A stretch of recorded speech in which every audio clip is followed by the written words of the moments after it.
Hello everyone, आप सबका स्वागत है आपके अपने क्लासरूम में, जहाँ पे अभी हम ट्रांसफ़र ऑफ प्रॉपर्टी एक्ट पढ़ रहे हैं। पर उससे पहले मैं आप सबको 75th इंडिपेंडेंस डे की बहुत सारी शुभकामनाएं देना चाहूँगा। और दूसरी अच्छी बात यह है कि हमारे कुछ जो लेक्चर्स थे वो कुछ दिनों से रुके हुए थे और आज 15 अगस्त के दिन ही हम दोबारा रिज्यूम कर रहे हैं अपनी सीरीज़ को, राइट। तो आप सबको उन दोनों चीज़ों के लिए बहुत बहुत बधाई। और आज के लेक्चर में हम सेक्शन 13 पढ़ेंगे, ठीक है। कुछ दिनों का गैप हो गया हमारे लेक्चर्स में, कुछ दिन हम लेक्चर्स अपलोड नहीं कर पाए, मेरी थोड़ी तबीयत ठीक नहीं थी, इस वजह से ऐसा हुआ। और पर अब ये कंटिन्यू रहेगा और अगस्त by the end of this month हम ये जो पूरी सीरीज़ है ट्रांसफ़र ऑफ प्रॉपर्टी एक्ट की हम अपलोड कर देंगे, राइट। तो आप लोग अपने पेज पे ट्रांसफ़र ऑफ प्रॉपर्टी एक्ट बहुत अच्छे से कंप्लीटली समझ पाओगे केवल ये लेक्चर सीरीज़ देखने के बाद, राइट। और मैं आप सबको अश्योर करता हूँ कि आप लोगों को, अगर आप ये लेक्चर सीरीज़ अच्छे से देख रहे हो और मैं जो चीज़ें आपको बोल रहा हूँ आप उनको पढ़ रहे हो और ध्यान से एक्चुअली आप लेक्चर्स को देखने के बाद बेयर एक्ट वगैरह की हेल्प से अच्छे से पढ़ रहे हो, तो अगर आप इतना ही ये लेक्चर्स अटेंड कर लेते हो तो आपको कोई किसी जुडिशरी के लिए या किसी और एग्ज़ाम के लिए, जुडिशरी या लॉ से रिलेटेड किसी कोचिंग की ज़रूरत तो पक्का नहीं होने वाली है, राइट। क्योंकि हमारा पर्पज़ ये है कि आपको कहीं पैसे देके कोचिंग अटेंड ना करनी पड़े और आपको फ्री ऑफ कॉस्ट, आप जहाँ पे भी हो, जितने भी दूर दराज के इलाके हों, केवल एक 4G कनेक्शन अगर आपके पास है तो केवल उसकी हेल्प से आप अपनी पूरी पढ़ाई कर पाओ, राइट, अपने घर में बैठ के। तो आज के लेक्चर को हम कंटिन्यू करते हैं। आज हम सेक्शन 13 पढ़ने वाले हैं, पर मैं उससे पहले आप लोगों को रिक्वेस्ट करूंगा कि आप लोग मुझे कमेंट सेक्शन में बताएं कि आपको हमारी ये सीरीज़ कैसी लग रही है। और आप में से जो लोग ये वीडियो पहली बार देखेंगे, मैं उनसे ये रिक्वेस्ट करूंगा कि वो पहले जो पुराने वीडियोस हैं उनको देखें, उसके बाद इसमें आएँ, क्योंकि मैंने बेसिक्स बहुत अच्छे से एक्सप्लेन किए हैं। और अगर आपको किसी सब्जेक्ट का बेसिक क्लियर नहीं होगा तो फिर आप उसमें बहुत अच्छे तरीके से आप उसको समझ नहीं पाओगे। तो पहले वो बेसिक्स अच्छे से पढ़ो और फिर उसके बाद सेक्शन 13 और आज के वीडियो से आप शुरुआत कर सकते हो, राइट। तो इससे पहले हमारे 11 लेक्चर्स हो चुके हैं, तो आई वुड रिक्वेस्ट कि ये लेक्चर देखने से पहले आप वो 11 लेक्चर्स देखिए और उसके बाद इस पे आइए, ठीक है। और आपको अगर हमारा चैनल और हमारा जो पढ़ाने का तरीका है वो पसंद आ रहा हो तो आई वुड रिक्वेस्ट कि आप इसको ज़्यादा से ज़्यादा शेयर करो लोगों के साथ, इस चैनल को सब्सक्राइब करो, ताकि आप लोगों को जैसे ही हम कोई वीडियो अपलोड करते हैं या कोई इन्फॉर्मेशन अपलोड करते हैं जुडिशरी और लॉ से रिलेटेड, तो आपको उसके बारे में तुरंत पता चल जाए, right, so that you don't miss out on anything, right. तो आइए इसी के साथ हम अपने सेक्शन 13 की आज शुरुआत करते हैं। आई होप आप सबके पास बेयर एक्ट होगा जब हम सेक्शन 13 पढ़ने जा रहे हैं तो, राइट। क्योंकि लॉ को विदाउट बेयर एक्ट पढ़ना पॉसिबल ही नहीं है। आप अगर ये सोचो कि मैं कुछ जो भी बोल रहा हूँ आप सुन लोगे एंड उससे सब कुछ हो जाएगा, तो वो पॉसिबल नहीं। अगर आप बेयर एक्ट नहीं देखोगे तो आपको इंटरप्रिटेशन समझ नहीं आएगा, राइट। तो आज हम सेक्शन 13 पढ़ने वाले हैं। लास्ट लेक्चर में हमने सेक्शन 12 तक कंप्लीट किया था। तो सेक्शन 13 बोलता है transfer for benefit of unborn person. तो बेसिकली सेक्शन 13 क्या करता है कि एक अनबॉर्न पर्सन के फेवर में भी ट्रांसफ़र हो सकता है। सेक्शन 13 ये बात बोलता है, ठीक है। सेक्शन 13 क्या बोलता है? Transfer for benefit of an unborn person.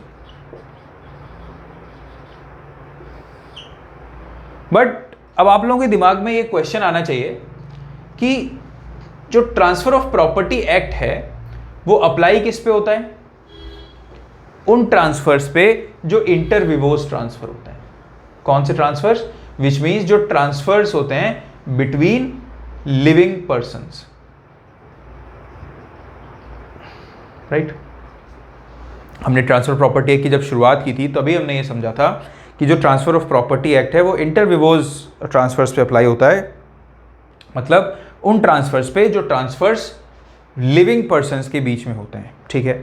हमने ये पढ़ा था कि जब सक्सेशन के थ्रू ट्रांसफ़र होता है तो टीपीए अप्लाई नहीं होता, या ऑपरेशन ऑफ लॉ के थ्रू जब ट्रांसफ़र होता है तो barring two exceptional cases, in other cases, दूसरे केसेस में transfer of property act apply नहीं होता, राइट। तो फिर अगर सेक्शन 13 ये बात करता है कि transfer for benefit of an unborn person, मतलब कि क्या अनबॉर्न पर्सन के फेवर में ट्रांसफ़र हो सकता है, तो सेक्शन 13 तो ये बात करता है। तो ये एक्चुअली सेक्शन 13 की जो बात है वो आपको ऐसा लग रहा होगा कि ये तो एक्चुअली ऑपोजिट है जो ट्रांसफ़र ऑफ प्रॉपर्टी एक्ट की एक्चुअल स्कीम है उससे। क्यों?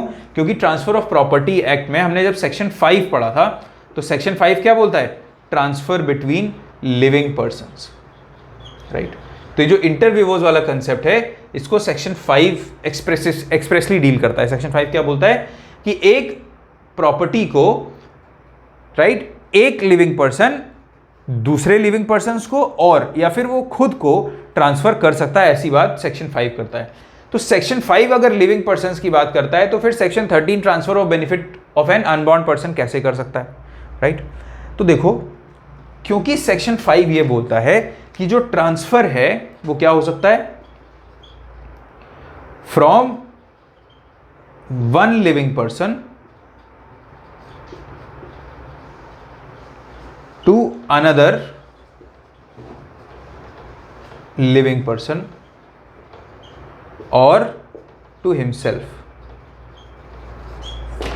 ठीक है। तो सेक्शन 5 ये क्लियरली बोल देता है कि अगर ट्रांसफर जो होगा तो ट्रांसफर कैसा होगा, एक लिविंग पर्सन के थ्रू दूसरे लिविंग पर्सन को या फिर खुद को भी, ठीक है। मैंने बताया था खुद को कैसे कर सकता है, in another capacity as a trustee, ठीक है। तो इसीलिए अगर हम देखें तो एक्चुअल में सेक्शन 5 और सेक्शन 13 जो है वो दोनों कॉन्ट्राडिक्टरी नहीं है। सेक्शन 5 और सेक्शन 13 जो है वो कॉन्ट्राडिक्टरी नहीं है, ठीक है। कैसे? तो अगर आप सेक्शन 13 की केवल हेडिंग पढ़ोगे तो वहां पे क्या लिखा हुआ है, transfer to an unborn person नहीं लिखा है, ये लिखा हुआ है transfer for benefit of an unborn person, right? क्या लिखा हुआ है, for benefit of an unborn person, ठीक है। रादर ये नहीं लिखा हुआ कि transfer to an unborn person, ये नहीं लिखा हुआ है, ठीक है। ट्रांसफर एक अनबॉर्न पर्सन के बेनिफिट के लिए अगर ट्रांसफर किया जाए उसकी बात हो रही है यहां पे, ठीक है। एक बार हम सेक्शन 13 देख लेते हैं, पढ़ लेते हैं। तो section 13 says where on a transfer of property an interest therein is created for benefit of the person not in existence, right? तो ट्रांसफर किस चीज के लिए किया जा रहा है, बेनिफिट ऑफ पर्सन के लिए किया जा रहा है, नॉट इन एग्जिस्टेंस मतलब जो ऐसा पर्सन जो अभी एग्जिस्टेंस में नहीं है, मतलब जो अनबॉर्न है, राइट? तो जो क्या हो रहा है, ट्रांसफर फॉर बेनिफिट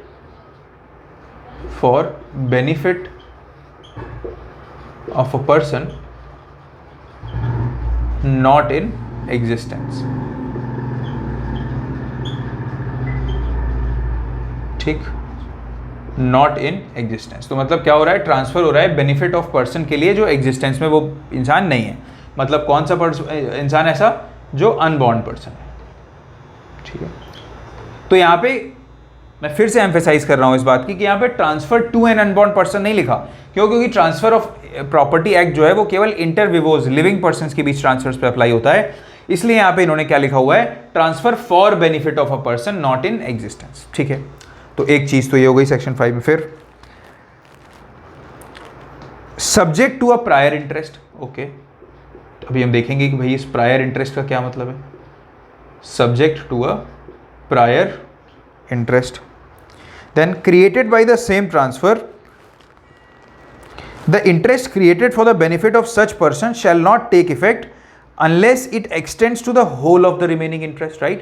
मतलब ये जो इंटरेस्ट क्रिएट करा गया है किसके फेवर में, इस अनबॉर्न पर्सन के फेवर में, कब तक इफेक्ट नहीं लेगा, unless it is created in whole of remaining interest, right?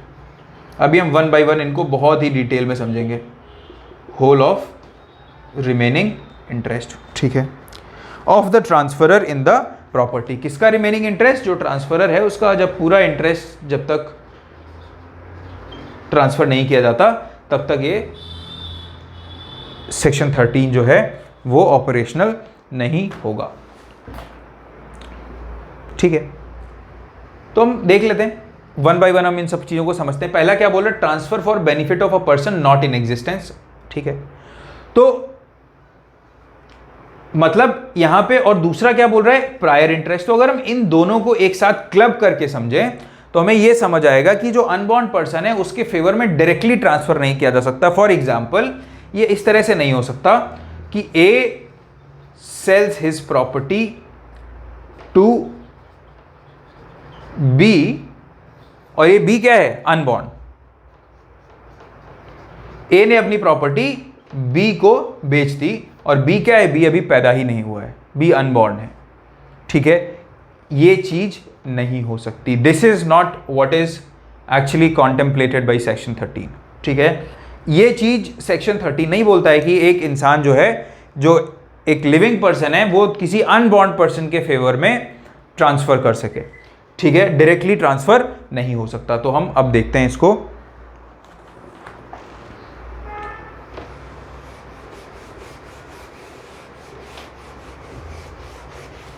तो पहला जो तरीका है, ये unborn benefit of unborn person के फेवर में क्रिएट करने का ट्रांसफर, वो कैसे होगा? कोई डायरेक्ट ट्रांसफर नहीं होगा। ठीक है, direct transfer will not be allowed. ठीक है, तो डायरेक्ट ट्रांसफर कैसे अलाउड नहीं होगा? एक बार फिर आप समझ लीजिए ध्यान से कि मान लीजिए कोई ए है, ए नाम का इंसान है, और वो प्रॉपर्टी जो है बी को ट्रांसफर करता है। ठीक है, और ये ए जो क्या है, ए है लिविंग पर्सन। ठीक है, और बी क्या है? अनबॉर्न पर्सन है। तो ए ये बोलता है कि मैं अपनी प्रॉपर्टी बी को ट्रांसफर कर रहा हूं, मैं अपनी प्रॉपर्टी बी को गिफ्ट कर रहा हूं डायरेक्टली, राइट? ऐसा पॉसिबल नहीं। मैं अपनी प्रॉपर्टी बी को सेल कर रहा हूं, अगर ये बोलता है, अलाउड नहीं है। तो मतलब डायरेक्ट ट्रांसफर अलाउड नहीं है। तो अब अगर आप ये बोल रहे हो कि डायरेक्ट ट्रांसफर अलाउड नहीं है, और क्यों अलाउड नहीं है? क्योंकि सेक्शन 5 क्लियरली बोलता है कि जो ट्रांसफर है that can be between living persons only. Transfer कैसा हो सकता है? इंटरविवोज ओनली ही हो सकता है। ठीक है, तो अब अगर डायरेक्ट ट्रांसफर अलाउड नहीं है तो फिर कैसे ये किया जाएगा बेनिफिट, अनबॉर्न पर्सन के बेनिफिट में ट्रांसफर? वो हम समझते हैं। तो क्या लिखा हुआ है कि पहले subject to a prior interest, मतलब एक प्रायर इंटरेस्ट क्रिएट करना पड़ेगा in favour of existing person. Prior interest किसके फेवर में आएगा? जो भी पर्सन इन एग्जिस्टेंस होगा, जो भी पर्सन इन एग्जिस्टेंस होगा, विच मीन्स लिविंग पर्सन होगा। ठीक है, तो प्रायर इंटरेस्ट हमेशा से एक लिविंग पर्सन के फेवर में क्रिएट करना पड़ेगा। तो अब हम समझते हैं इसको एक एग्जाम्पल के थ्रू, बहुत ही सिंपल तरीके से। मान लीजिए आप कि कोई ए नाम का बंदा है। ठीक है, ये लिविंग पर्सन है ऑब्वियसली। इसको इसकी ऐसी इच्छा है कि ये अपनी प्रॉपर्टी जो है वो अपने बेटे को ट्रांसफर कर दे, और इसका बेटा क्या है? बेटे का नाम बी है। बी भी लिविंग पर्सन है। ठीक है, पर बेटे को ये एब्सोल्यूट इंटरेस्ट ट्रांसफर ना करे, क्योंकि जो बेटा है वो हो सकता है, बेटे की हरकतें ठीक नहीं है, तो बेटा हो सकता है वो प्रॉपर्टी बेच आए या कुछ कर दे, तो इसको इस बात का डर है। तो ये क्या चाहता है? ये ऐसा चाहता है कि जो बी का बेटा होगा, अभी हुआ नहीं है, तो इस जो बी का बेटा मान लो सी है, तो अभी जो सी है ये क्या है? अभी एग्जिस्टेंस में तो नहीं है। क्या है? ये अनबॉर्न है, right? He is not in existence, अभी अनबॉर्न है। तो बी, तो ए जो चाहता है कि बी जो है को मैं पूरी प्रॉपर्टी ना दूं, मतलब प्रॉपर्टी दूं बट उसको पूरी तरीके से एब्सोल्यूट इंटरेस्ट ना दूं, और मैं क्या करूं? सी जो इसका बेटा होगा मैं उसको प्रॉपर्टी ट्रांसफर करूं, पर वो बेटा तो अभी एग्जिस्टेंस में नहीं है। तो ये जो सेक्शन 13 है ये ऐसी सिचुएशन में काम आता है, राइट? तो अभी यहां पे क्या होगा? तो सेक्शन 13 क्या बोल रहा है कि transfer for benefit of an unborn person. तो मतलब ए जो है वो सी के बेनिफिट के लिए ट्रांसफर करना चाह रहा है, पर वो कैसे होगा? Subject to prior interest. तो प्रायर इंटरेस्ट जो है वो बी में क्रिएट किया जाएगा। ठीक है, प्रायर इंटरेस्ट किसमें क्रिएट किया जाएगा?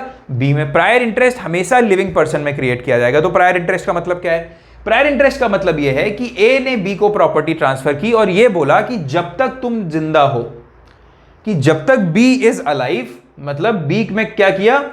लाइफ इंटरेस्ट ट्रांसफर कर दिया बी को। मतलब जब तक बी जिंदा है तब तक बी उस प्रॉपर्टी को एंजॉय कर सकता है, और बी की डेथ के बाद वो प्रॉपर्टी किसके पास चली जाएगी? सी के पास चली जाएगी। ठीक है, आई होप आपको ये क्लियर होगा।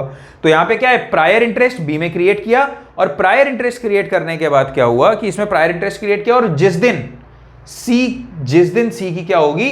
सी का बर्थ होगा, जिस दिन सी पैदा होगा उस दिन से ही ये प्रॉपर्टी इसमें क्या होगी? वेस्ट हो जाएगी। ठीक है, पर दो चीजों के बीच में डिफरेंस है। आप ये मत समझिएगा कि मैंने आपको अभी थोड़ी देर पहले क्या बोला कि डेथ के बाद ये प्रॉपर्टी सी के पास चली जाएगी, फिर मैंने अभी क्या बोला कि इसका बर्थ होते ही ये प्रॉपर्टी इसमें वेस्ट कर जाएगी। ये दोनों अलग अलग कॉन्सेप्ट्स हैं।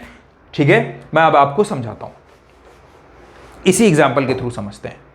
तो ए ने क्या किया, बी के नाम पे लाइफ इंटरेस्ट क्रिएट करा कि आप ये जो कोई मेरी प्रॉपर्टी है आप उसको पूरी लाइफ के लिए एंजॉय करो, और जैसे ही आपकी डेथ होगी वो प्रॉपर्टी आपकी लाइफ के बाद वो प्रॉपर्टी सी को चली जाएगी। ठीक है, तो ये इस तरीके से होता है। तो यहां पे ए ने क्या किया, प्रायर इंटरेस्ट, और प्रायर इंटरेस्ट के बाद सी के फेवर में प्रॉपर्टी चली गई। ठीक है, अब हम समझते हैं कि ये प्रॉपर्टी जो है वेस्ट होने का मतलब क्या होता है। ठीक है, तो वेस्ट होने का मतलब यह है कि ओनरशिप किसके पास जाएगी। तो जिस दिन, इस केस में क्या होगा, जिस दिन सी का बर्थ होगा उस दिन ही ये प्रॉपर्टी इसके पास वेस्ट हो जाएगी। मतलब उस दिन से ओनर कौन माना जाएगा प्रॉपर्टी का, सी माना जाएगा। ठीक है, पर पोसेशन इसको कब मिलेगा, इसको पोसेशन मिलेगा आफ्टर बीज डेथ। आफ्टर बीज डेथ पोसेशन इसको बी की डेथ के बाद मिलेगा सी को। ठीक है, तो एक बार हम फिर देखते हैं कि ए जो है वो क्या है, लिविंग पर्सन है, ए का बेटा है बी, पर वो जो बी है वो ए अब बी को अपनी प्रॉपर्टी ऐसे नहीं देना चाहता कि वो उसको बर्बाद कर दे, राइट, वो उसको बेच बाचते इधर उधर क्या बोलते हैं वेस्ट कर दे। तो बी चाहता है कि बी अपना जो ग्रैंडसन है उसका फ्यूचर वो सिक्योर करना चाहता है, and for that purpose what he does is, वो ऐसा करता है कि सी के फेवर में अपनी प्रॉपर्टी ट्रांसफर कर देता है। बट क्या है कि सी अभी अनबॉर्न है, क्योंकि सी अनबॉर्न है इसलिए उसके फेवर में डायरेक्ट ट्रांसफर तो हो नहीं सकता। तो क्या होगा, एक प्रायर इंटरेस्ट उसने क्रिएट करा किसके फेवर में, बी के फेवर में, जो उसका बेटा है और लिविंग है, राइट। तो प्रायर इंटरेस्ट हमेशा लिविंग पर्सन के फेवर में ही ट्रांसफर क्रिएट किया जा सकता है। अब जब इसने प्रायर इंटरेस्ट क्रिएट किया, तो प्रायर इंटरेस्ट क्रिएट करने के बाद क्या हुआ, बी पैदा हुआ। तो जब जिस दिन बी का बर्थ हुआ उस दिन से ये प्रॉपर्टी क्या होगी, सी में, जिस दिन से एक्चुअली सी का बर्थ हुआ उस दिन से ये प्रॉपर्टी सी में वेस्ट हो जाएगी, मतलब सी ओनर हो जाएगा उस प्रॉपर्टी का। बट जो right to enjoy the property है वो सी को तब तक नहीं मिलेगा जब तक बी जिंदा है। क्यों, क्योंकि बी के फेवर में ये लाइफ इंटरेस्ट क्रिएट की गई है। अब लाइफ इंटरेस्ट क्रिएट करने का मतलब क्या है कि बी उस प्रॉपर्टी को केवल एंजॉय कर सकता है, बी उस प्रॉपर्टी को एलियनेट नहीं कर सकता, मतलब बी उस प्रॉपर्टी को बेच नहीं सकता, ट्रांसफर नहीं कर सकता, राइट। तो आपको आई होप यहां तक समझ आया होगा। अब पॉइंट क्या है, मान लीजिए अब ये जो वेस्टेड मैंने आपको बोला कि कब वेस्ट होगी, बर्थ पे, और पोसेशन कब मिलेगा, बी की डेथ पे। तो हम पहले 2-3 सिचुएशंस यहां से समझ लेते हैं तो आपको पूरी क्लैरिटी आ जाएगी। अब ये जो वेस्ट का मतलब है, अगर कोई प्रॉपर्टी किसी में वेस्ट हो गई है उसका क्या मतलब है, तो बेसिकली उसका मतलब ये है कि अगर मान लो ये प्रॉपर्टी सी में वेस्ट हो गई है और सी की डेथ हो जाती है। ठीक है, तो पहला सिचुएशन हम लेते हैं, सी की क्या हो जाती है, डेथ हो जाती है आफ्टर वेस्टिंग, क्योंकि ये जैसे ही इसकी बर्थ हुई, फॉर एग्जांपल आज 15 अगस्त है, राइट। तो 15 अगस्त को सी का क्या हुआ, बर्थ हुआ। तो ये प्रॉपर्टी इसमें कब वेस्ट हो गई, 15 अगस्त 2022 को ये प्रॉपर्टी सी के पास, सी इसमें ओनर बन गया। अब क्या होता है, if he dies maybe on 16 August, अगर सी जो है, सी की डेथ हो जाती है 16 अगस्त को, तो अब ये जो प्रॉपर्टी है ये सी इसका ओनर हो गया, सी में ये प्रॉपर्टी वेस्ट हो गई। अब इस प्रॉपर्टी को जो सी के जो भी लीगल हेयर्स होंगे वो इनहेरिट करेंगे, राइट। तो जो वेस्टेड इंटरेस्ट होता है, हमने क्या पढ़ा है, वेस्टेड इंटरेस्ट जो होता है, वेस्टेड इंटरेस्ट हमेशा से हेरिटेबल होता है। वेस्टेड इंटरेस्ट क्या होता है, वेस्टेड इंटरेस्ट हेरिटेबल होता है। ठीक है, मैं आपको थोड़ा सा आने वाले टाइम में वेस्टेड और कॉन्टिंजेंट इंटरेस्ट और ज़्यादा डिटेल में बताऊंगा। बट फॉर नाउ आप ये समझिए कि 15 अगस्त को जब सी का बर्थ हुआ उस दिन ये प्रॉपर्टी इसमें वेस्ट हो गई, and thereafter on 16th he died. But still क्योंकि अब ये प्रॉपर्टी इसकी थी, तो नॉर्मल रूल है कि अगर किसी की प्रॉपर्टी होती है, कोई ओनर होता है प्रॉपर्टी का, अगर उसकी डेथ हो जाती है तो वो प्रॉपर्टी किसके पास जाती है, उसके लीगल हेयर्स के पास जाती है। तो ये प्रॉपर्टी सी के लीगल हेयर्स के पास चली जाएगी, पहली कंडीशन, पहली सिचुएशन। ठीक है, अब मान लो जो सी है वो कभी पैदा ही नहीं हुआ। ठीक है, क्यों, जरूरी थोड़ी है कि ए ये सोच रहा था कि मैं अपने ग्रैंडसन को ये प्रॉपर्टी दूंगा, और उसके फेवर में उसने इंटरेस्ट क्रिएट किया था, पर ग्रैंडसन अभी है तो दुनिया में आया तो है नहीं, मतलब he is not born yet, right. तो ऐसा हो सकता है कि ग्रैंडसन पैदा ही ना हो, बी का हो सकता है कोई चाइल्ड ही ना हो, राइट, या फिर बी की दो बेटियां ही पैदा हों, ऐसा भी हो सकता है। तो इस केस में क्या होगा, ग्रैंडसन तो कभी आया ही नहीं। तो अब अगर ये ग्रैंडसन कभी पैदा नहीं हुआ, इसने बर्थ लिया ही नहीं ग्रैंडसन ने, right, C is never born, in that case what will happen is कि ये इंसान जो बी है अपनी लाइफ इंटरेस्ट तक ये प्रॉपर्टी एंजॉय करेगा, ठीक है, और जब मतलब लाइफ जब तक अपनी लाइफ टाइम में प्रॉपर्टी एंजॉय करेगा, और जब इसकी डेथ हो जाएगी तो ये प्रॉपर्टी वापस ए को रिवर्ट बैक कर जाएगी, ठीक है। और अगर ए जिंदा नहीं है, ठीक है, तो ए के जो और लीगल हेयर्स हैं उनके पास प्रॉपर्टी चली जाएगी। बात समझ आ रही है। अब मैं आपको, अब यहां पे क्या हुआ, जब बर्थ नहीं हुआ, ये दूसरी कंडीशन है, ठीक है। तो आई होप आपको वेस्टेड का मतलब समझ आ गया होगा कि ऑन बर्थ जब कोई प्रॉपर्टी वेस्ट होती है तब क्या होता है। अगर वेस्ट का मतलब क्या होता है कि उस इंसान में ओनरशिप चली गई, क्योंकि जैसे ही वो पैदा हुआ वो ओनर बन गया, ठीक है। अब हम एक और एग्जांपल ले लेते हैं। यहां पे मैंने बेटे का एग्जांपल लिया तो आप लोगों को थोड़ा सा कंफ्यूजन हो सकता है, बट मैं आपको एक और दूसरे एग्जांपल से समझाता हूं, ठीक है। आप मान लो जो ए है, ए ने प्रॉपर्टी, सॉरी, ये जो एक्स है इसने ही प्रॉपर्टी क्या की, वाई को लाइफ इंटरेस्ट क्रिएट करा, ये इसका फ्रेंड था एक्स का, और इसने फिर क्या करा, एक्स ने जेड को भी लाइफ इंटरेस्ट क्रिएट करा किसी प्रॉपर्टी में, फिर उसके बाद इसने ए को लाइफ इंटरेस्ट क्रिएट करा इस प्रॉपर्टी में, राइट। आप देख रहे हो कई सारे लाइफ इंटरेस्ट यहां पे क्रिएट हुए हैं, पर उसके बाद इसने क्या किया, फाइनली ये बोला कि जो ए का बेटा होगा ये प्रॉपर्टी अल्टीमेटली उसमें वेस्ट होगी, तो ए का बेटा फॉर एग्जांपल आर होगा, ठीक है। तो अब ये प्रॉपर्टी किसमें वेस्ट होगी, आर में वेस्ट होगी, ऐसा ये चाहता था। तो बेसिकली अनबॉर्न पर्सन कौन है यहां पे, आर जो है वो अनबॉर्न पर्सन है, he is not in existence, और ट्रांसफर जो हो रहा है वो किसके बेनिफिट के लिए हो रहा है, एक्स जो है इसके बेनिफिट के लिए ट्रांसफर करना चाह रहा है प्रॉपर्टी, ठीक है। पर लाइफ इंटरेस्ट जो है उसने वाई, जेड और ए के फेवर में क्रिएट किए, ठीक है। तो लाइफ इंटरेस्ट हमेशा ये क्या है, डायरेक्ट ट्रांसफर तो हो नहीं सकता, एक्स आर को डायरेक्ट ट्रांसफर नहीं कर सकता है, सामने पढ़ा हुआ है, क्या लिखा हुआ है, सब्जेक्ट टू प्रायर इंटरेस्ट लिखा हुआ है सेक्शन 13 जब देखते हैं, ठीक है। तो एक्स आर को डायरेक्टली तो ट्रांसफर कर नहीं सकता क्योंकि वो तो आया ही नहीं है दुनिया में, एग्जिस्टेंस में ही नहीं है। तो इसलिए एक्स ने क्या करा, इन सबके फेवर में लाइफ इंटरेस्ट क्रिएट करा, प्रायर इंटरेस्ट क्रिएट किया। तो प्रायर इंटरेस्ट क्या होता है, प्रायर इंटरेस्ट हमेशा लिमिटेड इंटरेस्ट होता है, ठीक है। और लिमिटेड इंटरेस्ट का क्या मतलब होता है कि ये वाई, जेड और ए जो हैं वो लाइफ इंटरेस्ट इनके फेवर में क्रिएट हुआ है, तो ये क्या कर सकते हैं, अपनी लाइफ टाइम में उस प्रॉपर्टी को एंजॉय कर सकते हैं, बट उस प्रॉपर्टी को एलिनेट नहीं कर सकते, बेच नहीं सकते, ठीक है। और हमेशा जो लाइफ इंटरेस्ट या जो प्रायर इंटरेस्ट क्रिएट होता है, प्रायर इंटरेस्ट किसके फेवर में क्रिएट होता है, केवल लिविंग पर्संस के फेवर में ही क्रिएट होता है, ठीक है। तो ये एक्स के तीनों फ्रेंड्स थे और इसने बोला कि पहले वाई एंजॉय करेगा मेरी प्रॉपर्टी को, और वाई की डेथ हो गई तो जेड एंजॉय करेगा, और जेड की डेथ के बाद ए एंजॉय करेगा, और ए की डेथ के बाद ये प्रॉपर्टी ए का जो बेटा होगा आर उसको चली जाएगी। तो एक और बात यहां पे, जो अनबॉर्न पर्सन होता है इसके फेवर में लिमिटेड इंटरेस्ट क्रिएट नहीं होता, इसके फेवर में क्या क्रिएट होता है, एब्सोल्यूट इंटरेस्ट क्रिएट होता है, ठीक है। क्यों एब्सोल्यूट इंटरेस्ट क्यों क्रिएट होता है, क्योंकि अगर हम अपना बेयर एक्ट देखें, सेक्शन 13 देखें, तो वहां पे लिखा हुआ है होल ऑफ रिमेनिंग इंटरेस्ट, ठीक है। क्या लिखा हुआ है, whole of remaining interest, which means जो पूरा का पूरा जो रिमेनिंग इंटरेस्ट है इस प्रॉपर्टी में, अनबॉर्न पर्सन को कभी भी लिमिटेड इंटरेस्ट ट्रांसफर नहीं किया जा सकता। अगर इसके फेवर में इसको भी बोला गया होता कि ये लाइफ टाइम के लिए इसको मिलेगा, तो उस केस में ये ट्रांसफर इसके फेवर में वॉइड हो जाता, ठीक है। मैं भी एक दूसरे एग्जांपल के थ्रू उसको भी एक्सप्लेन करूंगा, पहले हम ये समझ लेते हैं। तो एक्स ने इन तीनों के फेवर में प्रायर इंटरेस्ट क्रिएट करा और इसके फेवर में एब्सोल्यूट इंटरेस्ट क्रिएट किया। तो अब यहां पे क्या होगा, फॉर एग्जांपल इसकी जो बर्थ होती है, इसका बर्थ हो जाता है 10 अगस्त 2022 को, राइट।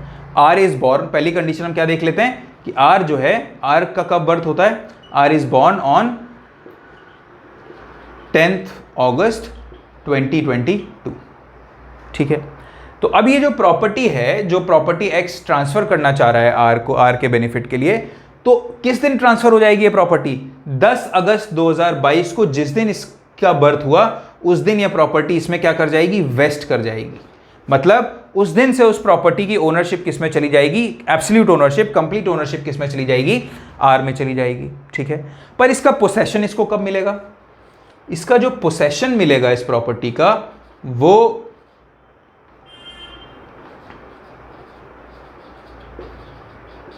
इसका पोसेशन आर को मिलेगा after the death of A, after the death of ए।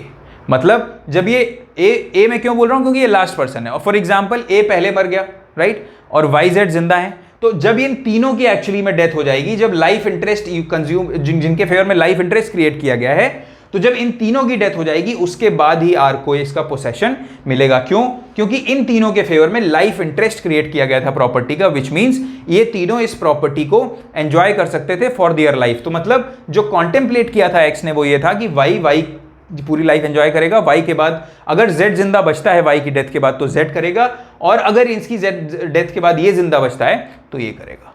ठीक है, पर अगर फॉर एग्जाम्पल ऐसा हुआ कि वाई के पास लाइफ इंटरेस्ट था और जेड की भी डेथ हो गई, ए की भी डेथ हो गई, तो उस केस में क्या होगा? वाई की डेथ हो जाने के बाद ये प्रॉपर्टी आर के पास चली जाएगी।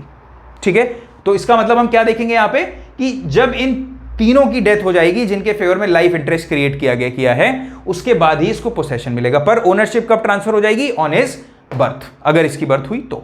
ठीक है, तो आर की बर्थ हो गई और ये 10 अगस्त 2022 को प्रॉपर्टी इसमें वेस्ट कर गई। ठीक है, पर फिर क्या हुआ कि इसकी बर्थ तो हो गई, ये प्रॉपर्टी इसमें वेस्ट कर गई, पर ये जो इंसान था, ठीक है, इसमें से जो लास्ट इंसान जो जिंदा था ए, उसकी डेथ हुई सितंबर 2061 में। ठीक है, तो सितंबर 20, ये दोनों मर चुके थे, वाई और जेड की डेथ हो चुकी थी, ये प्रॉपर्टी ए एंजॉय कर रहा था। सितंबर 2061 में ए की डेथ हुई, पर दिक्कत क्या हुई कि ये जो आर है इसकी डेथ इससे पहले हो गई। किससे? ए से पहले इसकी डेथ हो गई। ठीक है, इसकी डेथ कब हो गई?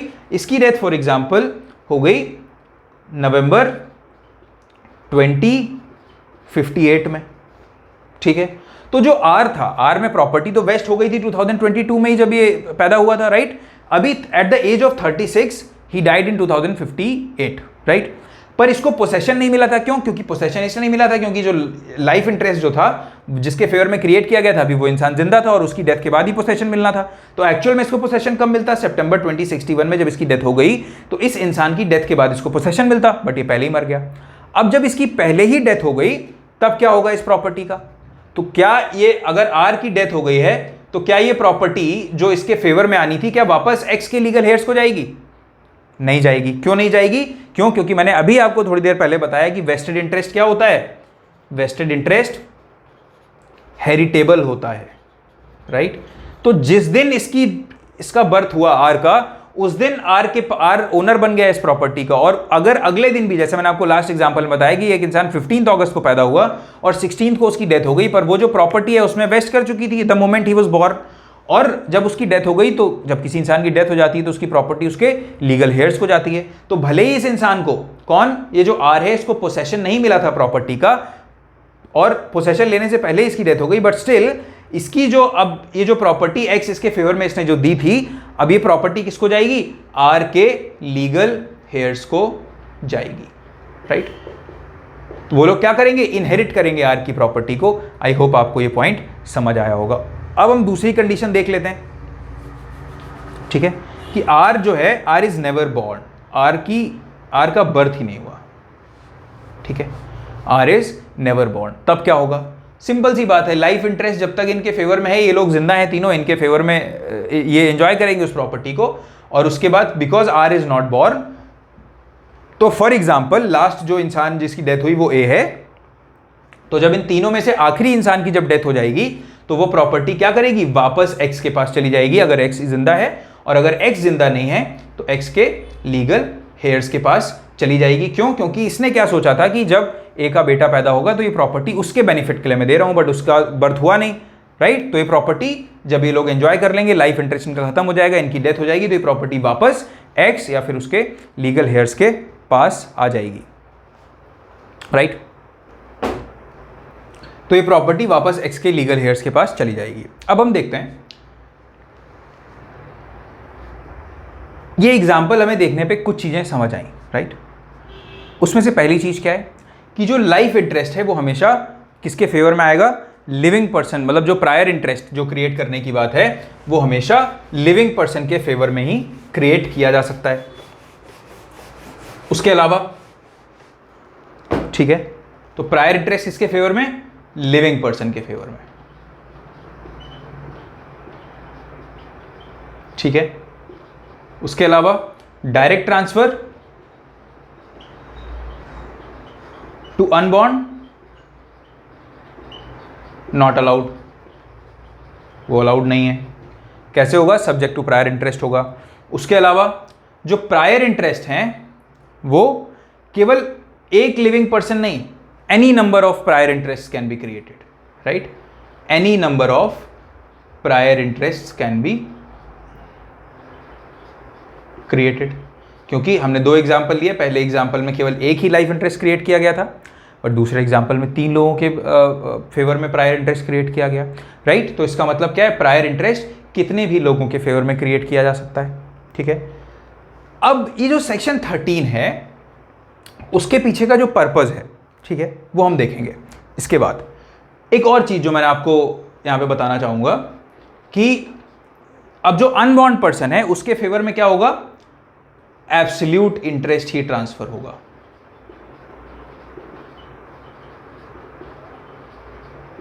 राइट। किसके फेवर में, इन फेवर ऑफ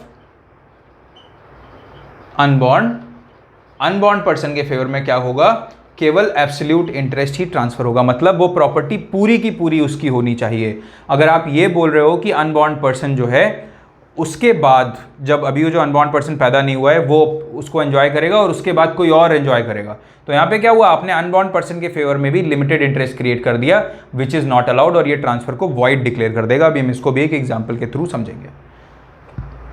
अब जो हम सेक्शन 13 एक बार पढ़ रहे हैं, इसके पीछे का जो पर्पस है वो क्या है, इसके पीछे का जो प्रिंसिपल है वो क्या है, राइट। तो बेसिकली आने वाले टाइम में अगला जो लेक्चर होगा हमारा वो सेक्शन 14 पे होगा। हम उसमें पढ़ेंगे doctrine against rule of perpetuity. मतलब कि किसी प्रॉपर्टी को, प्रॉपर्टी जैसे हमने पहले भी समझाया कि प्रॉपर्टी को लॉ ये चाहता है कि प्रॉपर्टी फ्री फ्लो में रहे, उसको बांध के ना रखा जाए। Property should not be stuck somewhere, right. It should keep moving, right, ताकि ये जो कंट्री है उसकी इकोनॉमी में कंट्रीब्यूट कर सके, उसका यूज हो सके, प्रॉपर्टी ऐसे फालतू में ना पड़ी रहे, राइट। सर्कुलेशन में रहनी चाहिए प्रॉपर्टी।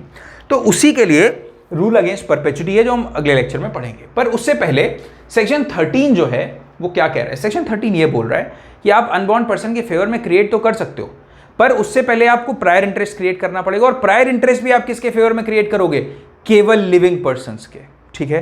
तो आज जो भी लिविंग पर्संस हैं आप उनके फेवर में कर सकते हो, पर आप अगर इस तरह से करना चाहो, फॉर एग्जांपल ए जो है, ए क्या कर रहा है, ए की कोई प्रॉपर्टी है, फॉर एग्जांपल ये है ए की प्रॉपर्टी, और इस प्रॉपर्टी को ए ने क्या करा, बी को ट्रांसफर करा, लिमिटेड इंटरेस्ट सी को किया, राइट। बी के फेवर में लिमिटेड इंटरेस्ट ट्रांसफर करा, सी के फेवर में लिमिटेड इंटरेस्ट क्रिएट किया। उसके बाद इसने क्या बोला कि इन दोनों की डेथ के बाद ये प्रॉपर्टी किसके पास जाएगी, डी को, जो कि अनबॉर्न है, ठीक है। पर अब ये बोल रहा है कि डी के पास ये प्रॉपर्टी जाएगी, पर डी के पास भी लिमिटेड इंटरेस्ट जाएगा, और डी के बाद ये प्रॉपर्टी ई को जाएगी, ठीक है, जो कि अभी ये भी अनबॉर्न है, और इसके पास क्या जाएगा, एब्सोल्यूट इंटरेस्ट जाएगा, ठीक है। तो ए ने बेसिकली क्या किया, हमने क्या पढ़ा है कि जो प्रायर इंटरेस्ट है वो किसके फेवर में क्रिएट किया जा सकता है, केवल लिविंग पर्सन। तो ये प्रायर इंटरेस्ट जो क्रिएट किया गया वो किसके फेवर में किया जा सकता है, केवल लिविंग पर्सन्स के फेवर में ही किया जा सकता है, ठीक है। पर ये तो अनबॉर्न है, डी के फेवर में, जो अनबॉर्न है उसके फेवर में प्रायर इंटरेस्ट क्रिएट ही नहीं हो सकता, और प्रायर इंटरेस्ट जो है वो लिमिटेड इंटरेस्ट भी नहीं हो सकता। मतलब जो डी है, जो अनबॉर्न है, उसके फेवर में कभी लिमिटेड इंटरेस्ट क्रिएट नहीं होगा, हमेशा एब्सोल्यूट इंटरेस्ट क्रिएट होगा। तो अब अगर जब इन्होंने ए ने क्या करा, डी के फेवर में, जो कि अभी अनबॉर्न है, उसके फेवर में इन्होंने प्रायर इंटरेस्ट क्रिएट किया है और एब्सोल्यूट इंटरेस्ट जो है वो क्रिएट नहीं किया है, तो उस केस में क्या होगा, ये जो ट्रांसफर है डी के फेवर में ये वॉइड हो जाएगा। ठीक है, क्यों? क्योंकि अनबॉर्न के फेवर में केवल एब्सोल्यूट इंटरेस्ट ट्रांसफर होगा, और बिकॉज डी के फेवर में ये जो ट्रांसफर है ये वॉइड होगा, तो इसलिए जो ई है उसके फेवर में भी जो ट्रांसफर है वो वॉइड हो जाएगा। तो अभी क्या होगा, ये जो प्रॉपर्टी है इसका ए का क्या एम था, ए का एम ये था कि ये प्रॉपर्टी बी और सी जब तक जिंदा है तब तक इस प्रॉपर्टी को एंजॉय कर सकते हैं, और इन दोनों की डेथ के बाद ये प्रॉपर्टी किसके पास जाएगी, डी के पास जो अनबॉर्न है, और डी अनबॉर्न है, डी अपनी पूरी लाइफ के लिए एंजॉय करेगा और उसके बाद ये प्रॉपर्टी ई के पास एब्सोल्युटली चली जाएगी। ठीक है, तो अब यहां पे क्या हुआ, क्योंकि डी अनबॉर्न था और उसके फेवर में लिमिटेड इंटरेस्ट क्रिएट किया। आपको एब्सोल्यूट इंटरेस्ट और लिमिटेड इंटरेस्ट का मतलब मैं एक बार बता देता हूं कि जो एब्सोल्यूट इंटरेस्ट होता है उसमें आपके पास सारे राइट होते हैं, मतलब जैसे मैंने आपको अपनी प्रॉपर्टी अगर बेच दी और उसमें मैंने आपको सारे राइट्स ट्रांसफर हो गए आपके पास, तो आप उस प्रॉपर्टी को बेच सकते हो, आप उसको जो चाहो आप उस प्रॉपर्टी के साथ कर सकते हो, राइट, जो भी लॉ परमिट करता है। पर अगर लिमिटेड इंटरेस्ट है तो आप उस प्रॉपर्टी को बेच नहीं सकते, राइट। आप यूज कर सकते हो, रेंट पे दे सकते हो, लीज पे दे सकते हो, बट स्टिल आप उसको बेच नहीं सकते, राइट, एलिनेट नहीं कर सकते। तो ये डिफरेंस होता है एब्सोल्यूट इंटरेस्ट और लिमिटेड इंटरेस्ट में। तो अब जो अनबॉन्ड पर्सन है उसके फेवर में कभी लिमिटेड इंटरेस्ट क्रिएट नहीं किया सकता। तो यहां पे ए ने क्या करा, डी के फेवर में लिमिटेड इंटरेस्ट क्रिएट किया, and just because limited interest create किया ये जो ट्रांसफर है वॉइड हो गया। तो अब अगर डी के फेवर में लिमिटेड इंटरेस्ट वॉइड है तो उसके आगे जो भी ट्रांसफर्स हैं उनके फेवर में भी जो लिमिटेड इंटरेस्ट, जो उनके फेवर में भी जो ट्रांसफर हुआ है वो क्या हो जाएगा, वॉइड हो जाएगा। भले ही उसके बाद अनबॉन्ड पर्सन जो है उसके फेवर में एब्सोल्यूट इंटरेस्ट क्रिएट किया हो, बट स्टिल ये जो है इस जो डी के फेवर में अगर क्या बोलते हैं वॉइड है ट्रांसफर, तो ई के फेवर में भी वॉइड होगा। ये जो है हमारा सेक्शन 16 जो ट्रांसफर ऑफ प्रॉपर्टी एक्ट का है वो इस बारे में बात करता है। ठीक है, कि अगर जो प्रायर ट्रांसफर है वो वॉइड है तो जो सब्सिक्वेंट ट्रांसफर होगा that will also be void. Section 16 of transfer of property act talks about it, you may read it from your bare act, right. I hope आपको सेक्शन 16 समझ आया हो। तो अभी क्या होगा, ये जो प्रॉपर्टी ये ट्रांसफर करना चाह रहा था आगे तक, वो प्रॉपर्टी जब इन दोनों की डेथ हो जाएगी, तो फॉर एग्जाम्पल इसमें सी की डेथ बाद में होती है, पहले बी मर गया और बी के बाद सी की डेथ हुई, तो ये प्रॉपर्टी सी की डेथ के बाद क्या होगा, वापस ए के पास चली जाएगी। या फिर अगर ए जिंदा नहीं है तो ए के जो लीगल हेयर्स हैं उनके पास चली जाएगी। ठीक है, आई होप आपको ये वाला जो कंसेप्ट है वो आपको बहुत ही प्रॉपर क्लियर होगा, क्योंकि मैंने आपको बहुत एग्जांपल्स के थ्रू बहुत ज़्यादा डिटेल में समझाने की कोशिश की है। उसके बाद भी अगर आपको कोई डाउट्स होते हैं तो आप मुझसे कमेंट सेक्शन में पूछ सकते हो। ठीक है, अब एक क्वेश्चन ये आता है कि अगर कोई अनबॉर्न पर्सन है, ठीक है, फॉर एग्जाम्पल कोई चाइल्ड इन वूम है,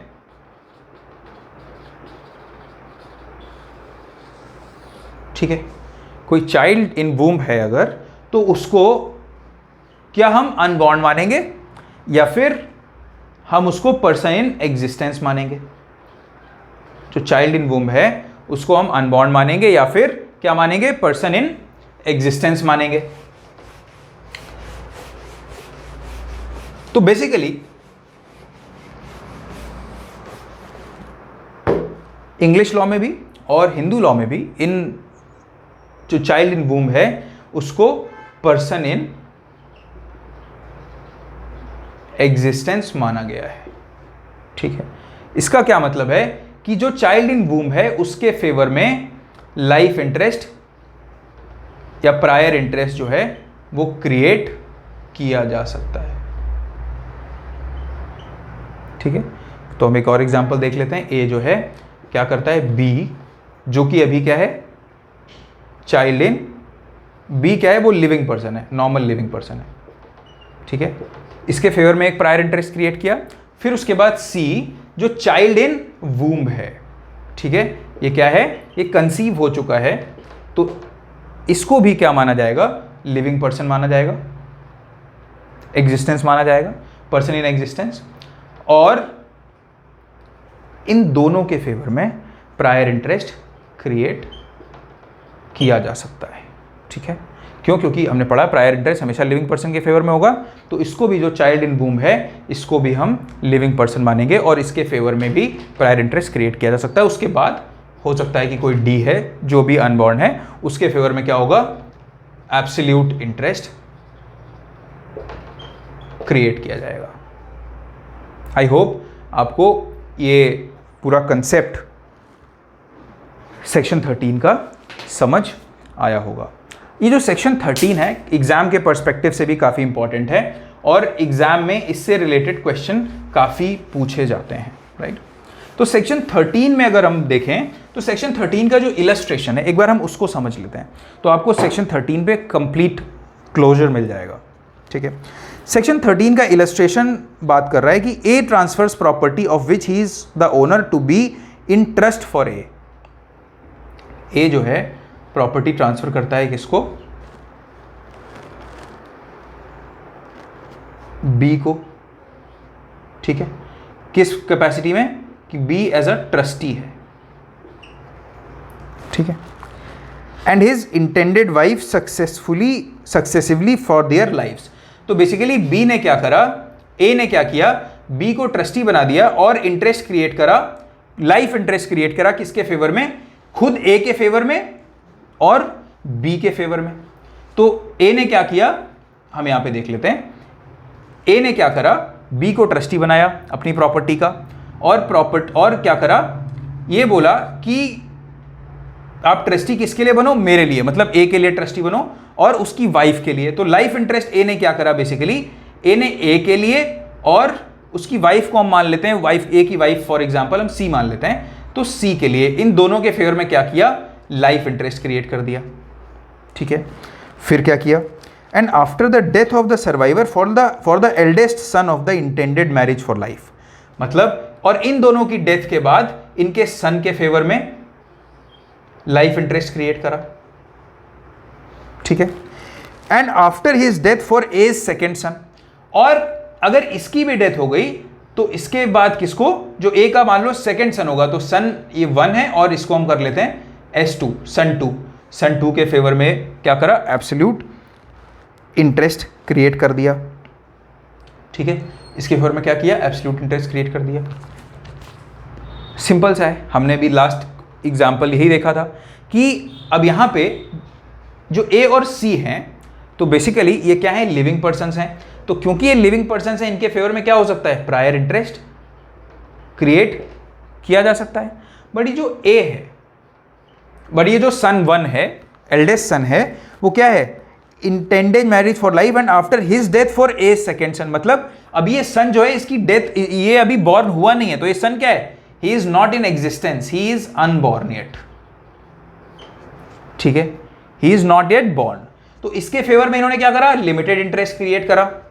क्या अलाउड है ऐसा, अलाउड नहीं है, तो इसके फेवर में ट्रांसफर क्या हो जाएगा, वॉइड हो जाएगा। एंड बिकॉज इसके फेवर में ट्रांसफर वॉइड है तो इसके फेवर में भी क्या हो जाएगा, वॉइड हो जाएगा। क्यों, क्योंकि सेक्शन 16 ऐसा बोलता है और ऐसा हमने अभी लास्ट एग्जाम्पल जो देखा उसमें पढ़ा था, ठीक है। आई होप आपको सेक्शन 13 बहुत ही कॉम्प्रहेंसिवली समझ आया होगा क्योंकि मैंने इसके ऑलमोस्ट हर एस्पेक्ट को एक्सप्लेन किया है आपको, राइट। तो आप लोग मुझे बताइएगा कि ये लेक्चर आपको कैसा लगा और अगर इसमें आपको कोई डाउट्स हो तो आप मुझसे मेरे व्हाट्सएप नंबर पे पूछ सकते हो, हमारे टेलीग्राम चैनल पे पूछ सकते हो, इंस्टाग्राम पेज पे पूछ सकते हो, राइट। तो और आप हमें कमेंट सेक्शन में भी बता सकते हो, ठीक है। तो अपन अब मिलते हैं नए लेक्चर में जहाँ पे मैं आप लोगों को सेक्शन 14 एक्सप्लेन करूँगा जो कि इसी का एक्सटेंशन है। जिस आपको सेक्शन 14 समझने के लिए सेक्शन 13 बहुत डिटेल में बहुत प्रॉपरली समझने की जरूरत थी, इसलिए मैंने आपको ये बहुत कॉम्प्रहेंसिवली पढ़ाया है। So see you guys, good night, take care and happy Independence Day once again.